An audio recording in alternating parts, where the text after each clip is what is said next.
HOD director cardiology यहाँ पे मौजूद हैं जो आपसे बात करेंगे। यहाँ पे हम लोग हमारे दो ऐसे पेशेंट्स की कहानी भी डिस्कस करेंगे जो रिसेंटली इस इशू से गुजर चुके हैं इस चीज़ से।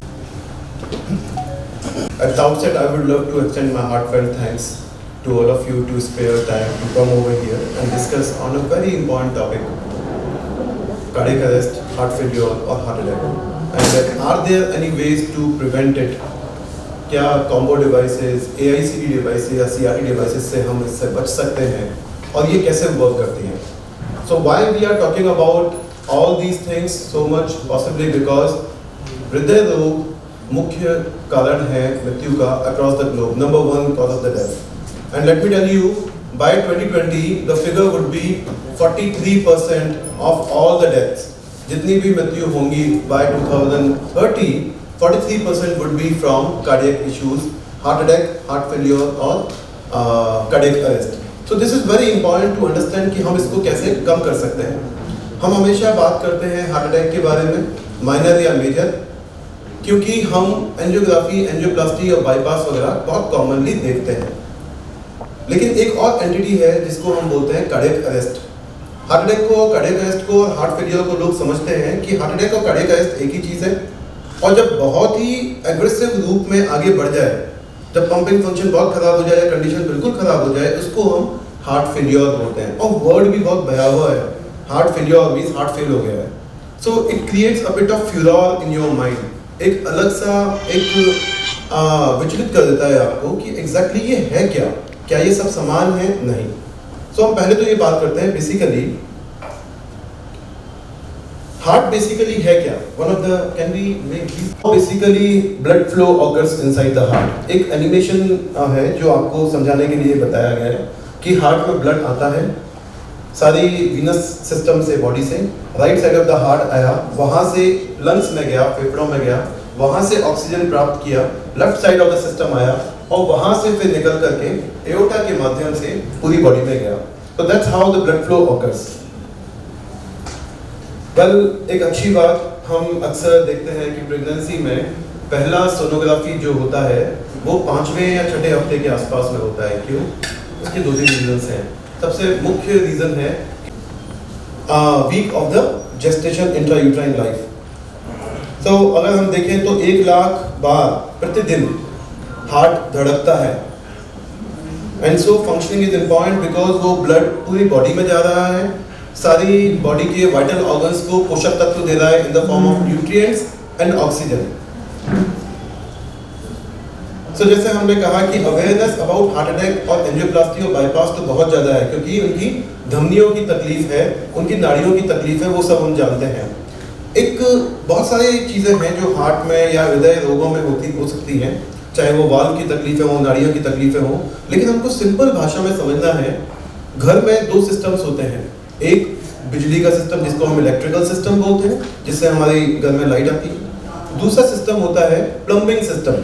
प्लम्बिंग सिस्टम यानी कि जिससे हमें पानी की आपूर्ति होती है घर में, राइट। तो plumbing system of the heart, ऐसे ही हार्ट में क्या होगा, प्लम्बिंग सिस्टम यानी कि नाड़ियाँ। तो नाड़ियों का फ्लो से अगर उसमें अवरोध हुआ तो माइनर या मेजर हार्ट अटैक हो सकता है। लेकिन electrical system of the heart, वहाँ पे अगर शॉर्ट सर्किट्स हुए तो उसकी वजह से वो कार्डियक अरेस्ट में तब्दील होता है। सो कार्डियक अरेस्ट और हार्ट अटैक एक ही है क्या? नहीं। तो पहली चीज़ तो ये होगी कि हमें समझ में आता है electrical system of the heart basically leads to cardiac arrest. Maybe heart rate low चली जाए या बहुत अत्यधिक हाई हो जाए। अगर लो चली जाए तो उसको पेसमेकर लगा के हम सही कर सकते हैं। अगर अत्यधिक हाई हो जाए तो हार्ट क्या कॉन्ट्रैक्ट यूं ना करके वो यूं करेगा। Can you get me?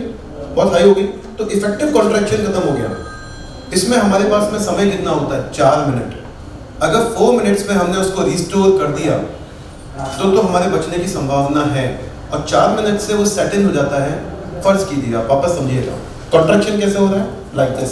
So it is powerful, strong and uniform. लेकिन बहुत हाई रेट हो जाए जहाँ पे कैओटिकली, एरेटिकली मीन्स कैसे भी करके वो कॉन्ट्रैक्ट कर रहा है, कुविल कर रहा है, देखिए इनइफेक्टिव हो गया।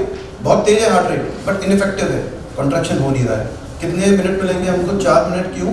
क्योंकि ब्लड सप्लाई आगे होगी नहीं। तो ब्रेन टिश्यूज डेड होना शुरू हो जाते हैं at 4 minutes. Of cardiac arrest और वो कंप्लीट हो जाते हैं ऑलमोस्ट 8 to 10 मिनट्स। अमेरिकन आंकड़े बोलते हैं out of hospital cardiac arrest एक एंटिटी होती है OHCA, out of hospital cardiac arrest अगर हो इवन इन अमेरिका तो सिर्फ 8% लोगों को वो लोग बचा पाए हैं। क्यों? How to respond to such things so very fast. अब बात आती है कि कार्डियक अरेस्ट को पहले तो पहचाने कैसे, और पहचान के लिए तो हमें करना क्या है भाई ये तो बताओ, क्योंकि हमारे पास में तो वो शॉक वाली इतनी बड़ी मशीन है ना तो वो है, और अगर हम आसपास वाले अस्पताल में जाएं अगर छोटे अस्पताल में तो हो सकता है कि वो ना हो, और हो तो उसको चलाने का पूरा आपको आइडिया ना हो कि कैसे चलाने का। तो there are so many things. So इसी का एक मिनिएचर एस्पेक्ट है। अगर आपने मूवीज में देखा हो कभी भी कोई पेशेंट कार्डियक अरेस्ट अगर होता है तो एक तो CPR करते हैं वो लोग और एक 2 पेडल्स लगाते हैं चेस्ट पे और उसको शॉक देते हैं, उसको हम DC शॉक बोलते हैं। तो वो DC शॉक का miniature aspect high and pacemaker होता है जिसको हम AICD बोलते हैं, automated implantable cardioverter defibrillator.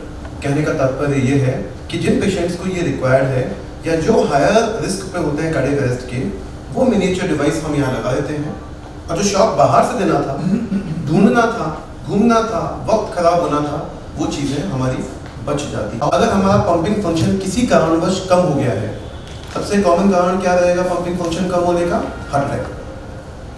80% cases में कार्डियक अरेस्ट का मुख्य कारण है हार्ट अटैक। 20% में चाहे वो ब्रेन की प्रॉब्लम्स हो, हमारे important electrolytes of the body, sodium या पोटेशियम की गड़बड़ी हो, चेस्ट की कोई इश्यूज हो, या कोई भी सीरियस मेडिकल कंडीशन हो जो ICU में होते हैं, उसकी वजह से भी हो सकता है। So we need to understand about these things. I will be a bit quick. एक छोटा सा वीडियो है, just have a look, just to show you कि कार्डियक अरेस्ट होता कैसे है। Now, if you feel this young boy who was playing football, he got down onto the knees and suddenly fell down. This is what is a classical example of cardiac arrest. आपने अगर देखा heart attack में हमें समय मिलता है क्योंकि नाड़ी एक नहीं है 3 है। ऑल्दो सबसे मुख्य नाड़ी में हो गया तो उसमें भी समय नहीं मिलेगा, लेफ्ट मेन में अगर हो गया, बट फिर भी हार्ट अटैक में हमें थोड़ा बहुत समय मिलता है। चेस्ट पेन होगा, सांस में तकलीफ होगी, जी घबराएगा, वॉमिटिंग होगा, पसीना आएगा, but you will be having some time. उसमें भी वक्त हमें खराब नहीं करना है। क्यों? जितनी देर तक नाड़ी का फ्लो बंद रहेगा उतना वो डैमेज करेगा हार्ट की मसल को, यानी पंपिंग फंक्शन नीचे जाएगा, बट फिर भी आपको हार्ट अटैक में समय मिलता है। बट कार्डियक अरेस्ट में इफ यू सॉ दैट अचानक से हुआ, हल्का सा उसको सिम्टम क्या आया होगा? चक्कर आए होंगे। क्यों? ब्लड, जैसे मैंने बोला, ऐसा अगर हो रहा है तो ब्लड फ्लो नहीं जा रहा है वहाँ पर, एकदम अचानक से चक्कर आएंगे, जी घबराएगा and he suddenly fell down. अब अगर उस समय CPR कर दो, अगर शॉक लगा दो तो चांसेस बचने के होते हैं, अदरवाइज स्पॉन्टेनियसली अबॉर्ट। अपनी बॉडी में गजब की क्षमता होती है, कई बार not more than 1% of the cases में सेल्फ अबॉर्शन भी कोई चीज़ होती है, यानी कि अपने ईश्वर की देन बोल दो कि कोई चीज़ थी अंदर से ही जिसने उसको अरेस्ट को रिवर्ट कर दिया, but otherwise 99% of the times some intervention is definitely required. 2-3 example समझिएगा। Mister Wasim Raza at the age of 54 he was playing some veteran cricket, just immediately fell down on the ground while flowing, while fielding, and he was dead then and there only. Director Manoj Kunj died at the age of 36 years, cardiac arrest, and the famous missile man of ours, APJ Abdul Kalam Azad Sahab, कुछ सालों पहले आपने सुना होगा, at the age of 83 he was on the way to Shillong। वहाँ पर एक morning में 10:30-11 बजे के आसपास की बात है, जैसे हम बात कर रहे हैं वैसे ही वो बात कर रहे थे।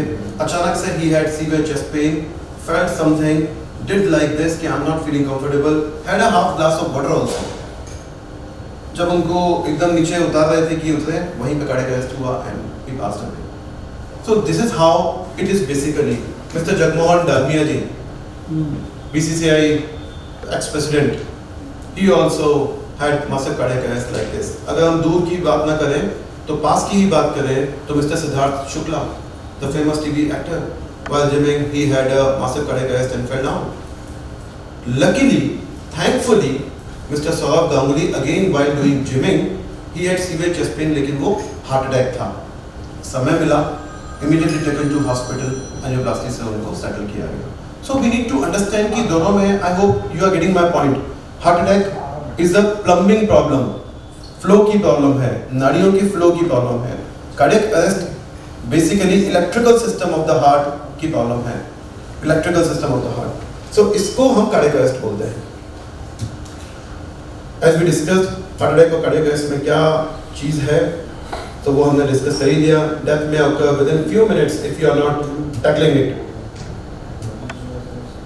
Just have a look of this video. Now this will give you a bit of example what I meant by this. Can you see that? Ineffective contraction हो रहा है, अच्छा contraction नहीं हो रहा है. This is what is basically cardiac arrest. लक्षण क्या हैं? कैसे पहचाने हम? छाती में दर्द, पसीना आना, जी घबराना, ये सारे लक्षण हैं हार्ट अटैक के। बट इसमें यूजुअली ये सारे लक्षण नहीं होते हैं। अचानक से चक्कर आएगा, हो सकता है चेस्ट पेन हल्का सा हो और fall down. This is what is the only symptom many a times, and often there are no warning signs also. So सबसे महत्वपूर्ण चीज जो हम हमेशा बोलते हैं, क्या कर सकते हैं?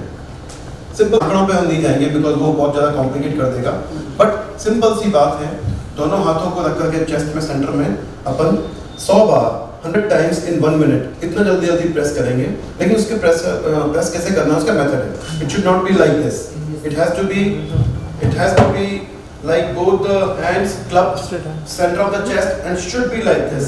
सो मतलब क्या हुआ, आपका लीवर क्या है, ये मूव नहीं करेगा, ये फिक्स रहेगा, and like this you have to push the chest. एक बात आई थी माउथ टू माउथ रेस्पिरेशन, इसका बहुत सारा विरोध हुआ, मतलब विश्व भर में विरोध इसलिए कि लोगों को मालूम नहीं था करें तो करें कैसे। एक सामाजिक इशू भी है, पर्सनल इशू भी है कि यार ये नहीं कर पाएंगे। तो फिर 2005 के बाद में उसको कंसेप्ट को चेंज किया गया, उसको कहा गया hands only CPR. I repeat, hands only CPR means आपको जो भी करना है वो सिर्फ ये करना है, माउथ टू माउथ रेस्पिरेशन को छोड़ दो। इसके दो एडवांटेजेस हुए। नंबर 1, एक तो hands only CPR is very easy. मैंने आपको अभी बोला तो 50% लोगों को मालूम होगा, 50% को नहीं मालूम होगा, तो समझ आता है कि ये तो हम कर सकते हैं। माउथ टू माउथ आप कुछ नहीं कर रहे हैं, ठीक है, तो that is the advantage. Second thing, अगर आप इसको भी करते हो तो रिवर्ट हो जाता है system. Mouth to mouth respiration is the second thing. First thing should be pulse वापस आ गया। I hope you understand what I mean. So CPR is very important, जितना जल्दी हो सकता है फटाफट से सीपीआर इनिशिएट करें। डिफिब्रिलेटर इस पे कभी हम और चर्चा करेंगे, बट एक चीज होती है, आप लोगों ने कई बार एयरपोर्ट्स पे, बड़े मॉल्स में देखा होगा, एक जैसे फायर अलार्म्स लगते हैं ना, उनको ग्लास से कवर करते हैं, ट्रांसपेरेंटली दिख जाए, ऐसे ही कुछ है ना, एक ऐसा बिजली जैसे कड़कती है वैसा का निशान बना होता है और अंदर कोई डिवाइस होती है, दैट इज बेसिकली डिफिब्रिलेटर। सो ये कॉन्सेप्ट हमने लिया है पॉसिबली वेस्टर्न वर्ल्ड से। वहाँ तो हर जगह, प्रैक्टिकली हर बड़ी जगहों पर, even on the road side, वहाँ पे डिफिब्रिलेटर्स होते हैं। एजुकेशन तो होती ही है। आंकड़ों की बात करेंगे तो 85 से 90% लोग यूरोप में या अमेरिका में इवन सीपीआर अच्छे से करना जानते होते हैं। तो हमारा मुख्य उद्देश्य क्या होना चाहिए, लोगों को हमें we should be able to make them understand कि क्या चीज़ें हैं, डरे नहीं। आज से कुछ सालों पहले ये भी हुआ कि गांव की कोई एक महिला थी, हम बात कर रहे हैं 15 साल पहले, 20 साल पहले, जब मैं मेडिसिन में एमडी कर रहा था, तो एक महिला ने ऐसा बोला कि भाई सीपीआर मत को दबा दबा के मार दो। Try to get my point. So that's the concept that we need to initiate what exactly we are doing, and this is basically life saving procedure. Okay, so defibrillator और ये सारी चीजें हैं। Why I am telling you, ये हम बात कर चुके हैं कि even in America only 8% were made to survive. Now कौन से फैक्टर्स हैं, कौन से पेशेंट्स हैं जो कार्डियक अरेस्ट के सबसे ज़्यादा जिनकी पॉसिबिलिटी है? नंबर 1, जिसको कार्डियक अरेस्ट पहले, ये बहुत ज़्यादा रिस्क पे होते हैं। एक छोटा सा आंकड़ा बताऊंगा, मालूम होना चाहिए सबको, और आपको मालूम होगा तो जनरल मास को भी मालूम होगा। हम अक्सर बात करते हैं हार्ट अटैक, अगर किसी भी पेशेंट से पूछते हैं, पंपिंग फंक्शन अर्थात इजेक्शन फ्रैक्शन, EF क्या है, ये महत्वपूर्ण है। नॉर्मल लोग समझते हैं कि अभी भी परसेंटेज में बात करेंगे तो नॉर्मली लोग क्या समझेंगे, 100% होता होगा नॉर्मल, क्योंकि हर चीज का नॉर्मल 100% होता है। पंपिंग फंक्शन का नॉर्मल 60% होता है। 60, हम सब जितने भी बैठे हुए हैं, ज्यादातर जिनको कोई तकलीफ नहीं है, 60% नॉर्मल होता है। अगर ये 35 या 30% से कम है तो चांसेस ऑफ हार्ट फेलियर और कार्डियक अरेस्ट बंद कर दें तो वो जगह बंजर हो जाएगी वहां पे, लेकिन महीनों और साल लगेंगे। हार्ट में जो सप्लाई हो रही है उसमें मिनट, घंटे और दिन लगते हैं। तो अगर जितना हम लेट करते हैं उस नाड़ी का जो ब्लॉकेज है उसको खोलने में उसको हम नहीं खोल पा रहे हैं किसी भी कारणवश, चाहे वो पेशेंट के लेवल पे, अटेंडेंट्स के लेवल पे, डॉक्टर्स के लेवल पे, हॉस्पिटल के लेवल पे कहीं भी तकलीफ हो, पंपिंग फंक्शन किसका जाएगा? पेशेंट का। So ejection fraction is very important. 30-35% से कम होगा तो कार्डियक अरेस्ट के चांसेस बढ़ जाते हैं। Lack of emergency response systems even in America. अब अगर हम जनरल बात करें, हमारे दो पेशेंट्स हैं, I am very thankful to both of you, इसलिए कि आप स्वयं तो ठीक हो ही रहे हैं, आपके माध्यम से बहुत सारे लोगों को समझ में आएगा कि एग्जैक्टली जीवन में होता कैसे है और कोई भी चीज़ अनएक्सपेक्टेडली कैसे आ जाती है। हमारे एक पेशेंट है जो अराउंड 55-60 ईयर्स की एज है। He was given pacemaker in 2018। Pacemaker क्यों लगाया? जैसे हमने बात की थी, हृदय गति अगर कम हो जाए, खुद का नेचुरल पेसमेकर हमारा डाउन हो जाए, काम ना करे, तो हमें कृत्रिम पेसमेकर लगाना पड़ेगा, आर्टिफिशियल पेसमेकर लगाना पड़ेगा। लगता है यार इसमें तो बेहोशी होगी, चीरफाड़ होगी, वेंटिलेटर पे लेना पड़ेगा, सब चीज़ें होगी, कुछ नहीं होता। इसमें हल्का सा इतना सा एक इंसिजन लगेगा जो कि कॉलर बोन के जस्ट नीचे की तरफ हल्का सा, यहीं से हम लीड अंदर डाल देंगे। 2 या 3 लीड्स जो भी होती है वो आराम से जाती है। पेशेंट को फील क्या होता है, और पेशेंट कॉन्शियस होता है, हम इसको बेहोश नहीं करते हैं, हम इसको वेंटिलेटर कुछ भी नहीं, लोकल एनेस्थीसिया मींस उस जगह को ही सुन्न करना होता है। तो हमने पेसमेकर लगाया था, ही वाज डूइंग वेल, लेकिन over the period of time because of, अब हमने बात किया कि पंपिंग फंक्शन डाउन होने के 2 मुख्य कारण हैं। सबसे मुख्य हार्ट अटैक। तो जब पेशेंट हमारे पास में आए इमरजेंसी में, ही वाज वेरी सिक, सांस लेने में तकलीफ होना, सैचुरेशन कम होना, फेफड़ों में पानी, बहुत सारी चीजें थी। तो पहला मुख्य कारण क्या हो सकता है पंपिंग फंक्शन डाउन होने का? बिकॉज उनका पंपिंग फंक्शन सिर्फ 20 से 25% था।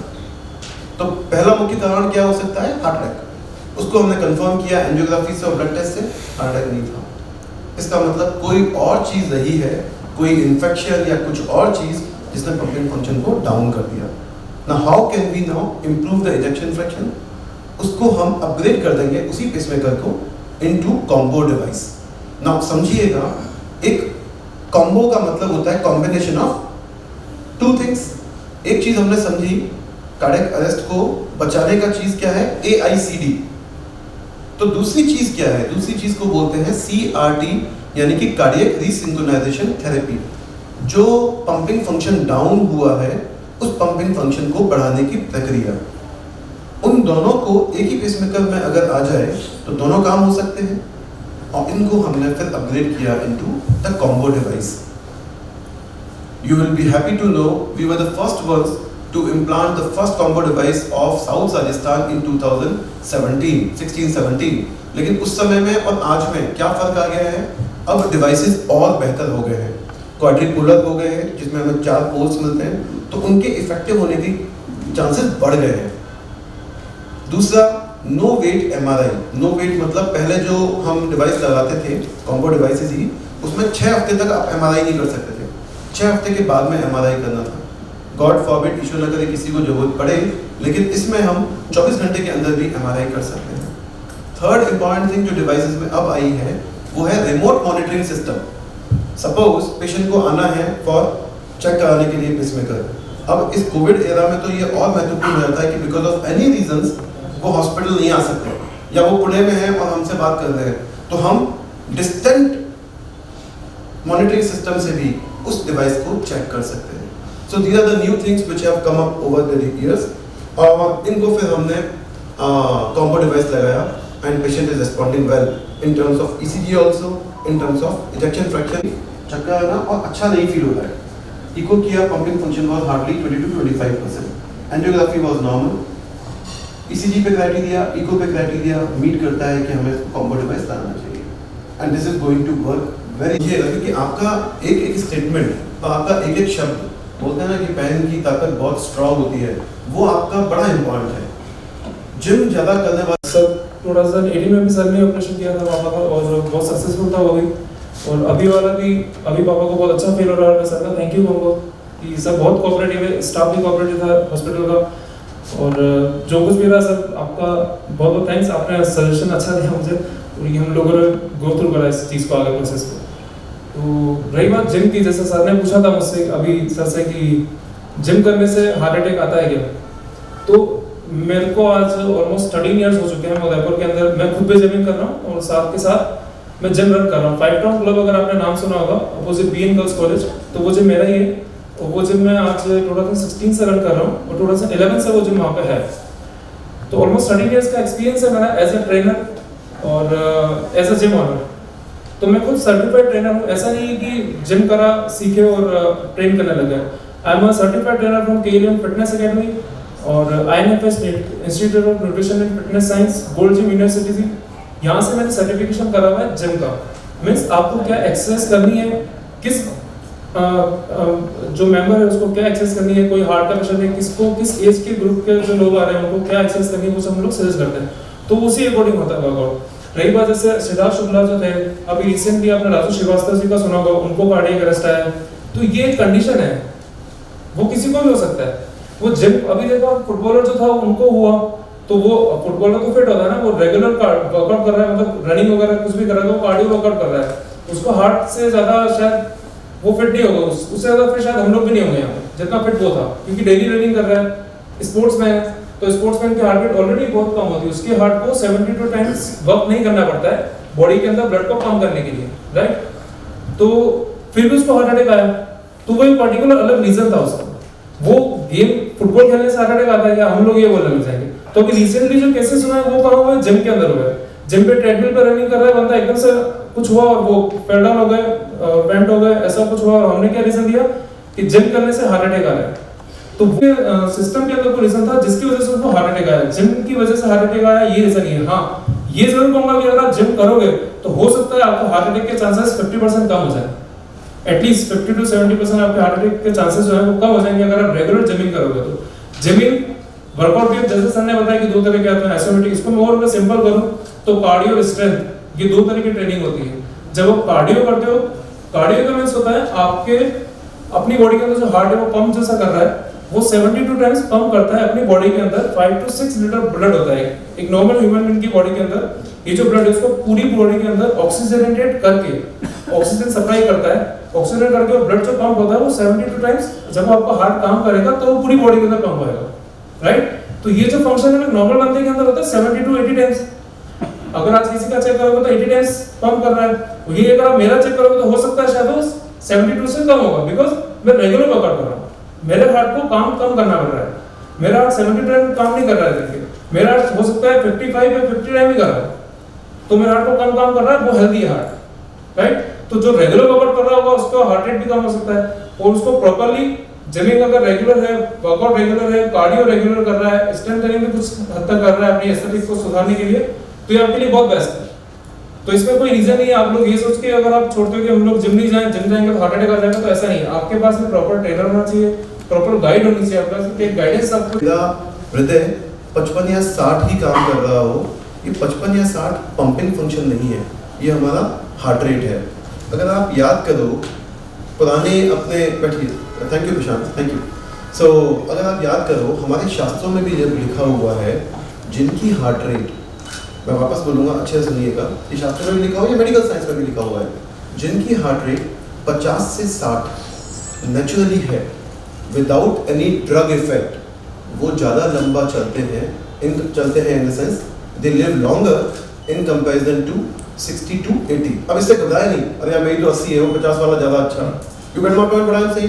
सो एक एक शब्द बहुत महत्वपूर्ण है, 50 से 60 बेहतर होता है, 60 से 70 बेहतर होता है, 80 से 90 बेहतर होता है 100 या 100 से ऊपर वालों में। जिमिंग से, या आप एक्सरसाइज भी करते हैं, कोई भी एक्सरसाइज, जरूरी नहीं जिम ही जाए। See I always say you don't require gym or very big things to go and to do the exercise. You only require two things, a pair of good shoes and an attitude, नजरिया होना चाहिए आपको करने का, and go to Fateh Sagar. हम तो वैसे ही blessed हैं उदयपुर वाले लोग तो, है ना। सो बेसिकली ये चीजें आपको वो नियंत्रित करने में हेल्प करती है, तो आपकी हार्ट रेट इन सब चीजों से और एक्सरसाइज से टोन हो जाती है। और हार्ट रेट आप देखेंगे, अगर आपकी आज हार्ट रेट 70-80 है, डाउन द लाइन 2 साल आप कीजिए, आप देखेंगे वो 60 से 70 के आसपास में आएंगे। तो मैराथन पूरी फैमिली को आता है, आप देखिएगा वो अफरा तफरी मच जाती है 20-25 लोगों में जब भी कोई कार्डियक इवेंट होता है। वी नीड टू अंडरस्टैंड कि वो 25 लोगों को एजुकेट करना मेरा काम होता है। I am well versed with my attendants, with my patient. क्यों? मुझे ऐसा लगता है अगर उसको समझ में आएगा तो 25 लोगों को और समझाएगा। So that's what should be our collective effort to make the people aware about the condition. ईश्वर करे कि किसी को भी हार्ट अटैक ना हो, तो हमें इस पे वर्क करना है। यस सर, मेरा सवाल ये है कि ऐसा कर दिया किसी पेशेंट का कि कल कुछ नहीं होगा, ये गलत है, क्योंकि बीज अपनी बॉडी में ही है। अगर आप उसको प्रॉपर्ली नर्चर करते रहेंगे, पानी पिलाते रहेंगे, वापस चांसेस बढ़ जाएंगे। सो हमें ध्यान तो हमेशा रखना है। अब बात आती है कि हम इससे बचे कैसे। बचाव के लिए बहुत ज़्यादा कुछ अलग नहीं करने का है। You have to be just watchful for some of the preventing tips. For example, your food जो आप खाते हो उसको ध्यान से रखें, उसको देख कर भी खाएं। Look before you eat. आपको ऑयल जो होता है, ऑयल के लिए मैं सिर्फ 2 ही चीज़ें बोलूँगा। हमेशा लोग पूछते हैं कि कौन सा तेल खाना है। Well, no tel is perfect, no oil is perfect. आपको कहाँ पर कोकोनट ऑयल जो है उसको खाने में यूज नहीं करना होता है, उसको कम यूज करें या उसको यूज ना करें। बाकी सब ऑयल्स को रोटेट करते रहें। आपको जो भी ऑयल आपको लगता है कि आपको पसंद है उसको रोटेट करते रहो, 2-2 महीने में उसको चेंज करते रहो। You got my point? So long term हमको एक ही टाइप के ऑयल पे नहीं जाना है। एक दूसरा, please don't reuse the oil. Reuse मतलब घर में 8 मेंबर्स हैं, 4 मेंबर्स आए, मैं ये नहीं बोलता हूँ कभी भी कि कचौरी समोसा मत खाओ। मैं बोलता हूँ कचौरी समोसा मत खाओ बाहर का बना हुआ। क्यों? उसके लिए जो भी कर रहे हैं, बना रहे हैं बाहर, वो सेम ऑयल को 2 हफ्ते तक यूज करते हैं या 2 दिन तक यूज करते हैं। एक बार ऑयल को बर्न करने से, गर्म करने से उसका केमिकल फॉर्म चेंज हो जाता है। सिस टू ट्रांस, छोड़ दो, जिसको समझ में आता है ठीक है। सिस टू ट्रांस कन्वर्ट होता है, लेकिन बार बार करने से मल्टीपल ट्रांस में कन्वर्ट होता है। तो ये trans form of fatty acids जो होते हैं वो हमारे लिए खराब है, जिनको हम ट्राइग्लिसराइड्स भी समझते हैं। समझ गया? तो basically don't reuse the oil. अपन घर में भी करते हैं, अभी सबके घर में होता है। माँ ने कुछ खाना बनाया सुबह, तो पूरी 4 लोगों ने खाली, 4 लोग आने बाकी हैं, शाम को आए तो उसी ऑयल को रीयूज करते हैं। Please avoid this thing. अगर आप 2-3 चीजें ये ध्यान रखते हो, फ्रूट्स वेजिटेबल्स बहुत खाएं, है ना। ग्लूटेन, गेहूं अच्छी चीज है, लेकिन उसको मल्टीग्रेन में कन्वर्ट करके खाएंगे तो और बेहतर होगा। ठीक है? सो फ्रूट्स वेजिटेबल्स का पोर्शन बढ़ा दो। हमारी जो पहले की कड़ी थी हमारी पारस हेल्थ केयर हॉस्पिटल की, उदयपुर की जिम्मेदारी है prevention is better than cure. जो डॉक्टर अमित ने बार बार बताया कि अगर हम अपने स्वास्थ्य से संबंधित प्रक्रियाओं को वो रखेंगे तो शायद हम ज़्यादा समय तक स्वस्थ रखेंगे। वॉक के बारे में बताया, उसी कड़ी में पारस हेल्थ केयर की भी जिम्मेदारी है। हमारा अगला माह जो है वो वर्ल्ड हार्ट डे है, उसमें हम लोगों को एजुकेट करेंगे। और आप लोगों से भी मैं विनती करूँगा कि आप लोग लोगों को एजुकेट करें अच्छी आदतों अपनाने के लिए, वॉक करने के लिए, जिससे कि हम ज़्यादा से ज़्यादा लोगों तक अपनी बातें कह सकें। BLS के लिए डॉक्टर साहब ने बताया, एक और चीज़ बताना चाहूँगा कि हम लोग हर माह लगभग 500 लोगों को BLS के बारे में ट्रेनिंग देते हैं। और अब तक लगभग हम लोग, कार्तिका करेक्ट नहीं, अराउंड 10,000 लोगों को अब तक हम लोगों ने पिछले 3 वर्षों में BLS की ट्रेनिंग से बताया। विभिन्न संस्थाओं में, अलग अलग रेजिडेंट वेलफेयर सोसाइटीज़ में लोगों को एजुकेट करने का हम लोग काम कर रहे हैं। ज़्यादा जाने बचाए जा सकें और ज़्यादा से ज़्यादा लोग स्वस्थ रह सकें। धन्यवाद। जय हिंद, जय मेवाड़। प्लीज मेरे YouTube चैनल को सब्सक्राइब जरूर करें। Thank you.